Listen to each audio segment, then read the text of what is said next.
যে অন্যের প্রতি সহানুভূতিশীল, উচ্চ বিবেকবোধ সম্পন্ন ব্যক্তিত্ব। রাসূল সাল্লাল্লাহু আলাইহি ওয়াসাল্লাম he was the man of 6 senses. ওনার 6টা সেন্স কাজ করতে একসাথে। কয়টা? আমাদের করে কয়টা?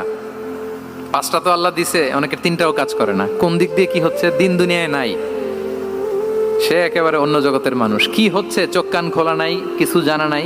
কিন্তু রাসূল সাল্লাল্লাহু আলাইহি ওয়াসাল্লাম he was man of 6 senses. চারদিকে কোথায় কি হচ্ছে, কার একটু অসুবিধা হয়ে যাচ্ছে, কার একটু সমস্যা, খুব অন্যের ব্যথায় ব্যথিত ছিলেন, অন্যের দুঃখে দুঃখী ছিলেন, অন্যের প্রতি সহানুভূতি ছিলেন, ম্যান অফ 6 সেন্সেস ছিলেন তিনি। সিরাত থেকে দু একটা উদাহরণ দেখেন। একবার রাতের নামাজ, সম্ভবত এশার নামাজ, খুব ছোট্ট করে শেষ করে দিলেন। তো সাহাবারা জিজ্ঞেস করলেন, ইয়া রাসূলুল্লাহ, নামাজ তো এত তাড়াহুড়ো করতে আপনাকে কখনো দেখিনি। তিনি বললেন, আমি নামাজের মাঝখানে এক ছোট্ট বাচ্চার কান্না শুনেছি। আনাস রাদিয়াল্লাহু বর্ণনা করেন যে কানা রাসূল সাল্লাল্লাহু আলাইহি ওয়াসাল্লাম ইয়াসমাউ বুকা আস-সাবিয়্যি মা উম্মি। আমি যখন নামাজে ইমামতি করছি, পেছনে মহিলাদের কাতারের ওখান থেকে একটা ছোট্ট শিশুর কান্নার আওয়াজ আমার কানে আসলো। দেখেন কি সেন্স!